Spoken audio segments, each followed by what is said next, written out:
temperatures of minus 30 degrees. The windows were open, the wind would be howling through, and he would be fighting the cold, let alone the enemy.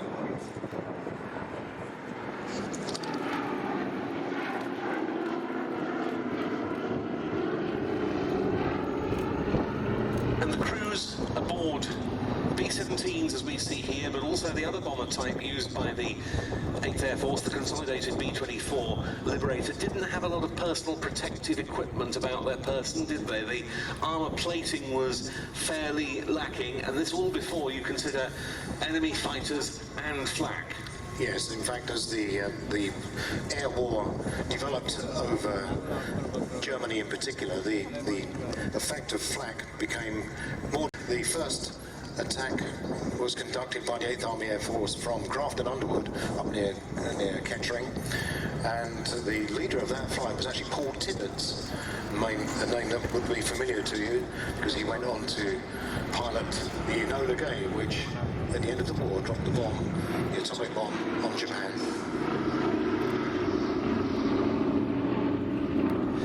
And that first raid to marshalling yards at Rouen in France took place 80 years ago this summer, involving B-17s. Indeed. And those early raids were actually quite successful, and there was a lot of optimism because the conditions were almost perfect. However, it became a different story when they attacked places like Schweinfurt in Germany, where particularly the German fighters had learned where the weak spots were on those B-17s, and they did take a terrible toll. 20,000 Allied or American servicemen died as a result of activities by the 8th Army Air Force and the 9th Army Air Force in Europe.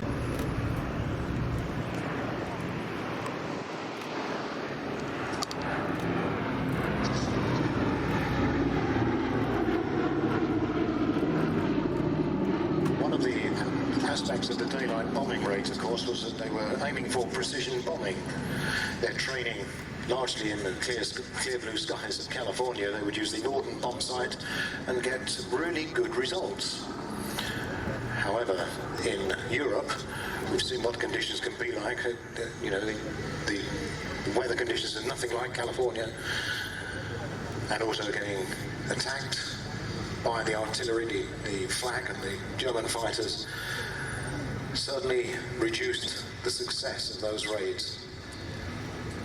Yeah, we need to emphasise these were daylight bombing raids. Unlike RAF Bomber Command mainly striking by night, the 8th Air Force was attacking by day, German industrial targets, transport and resupply networks and so forth.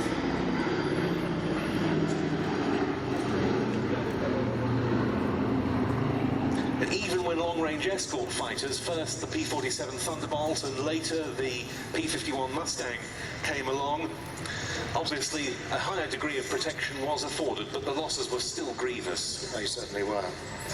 But as we've already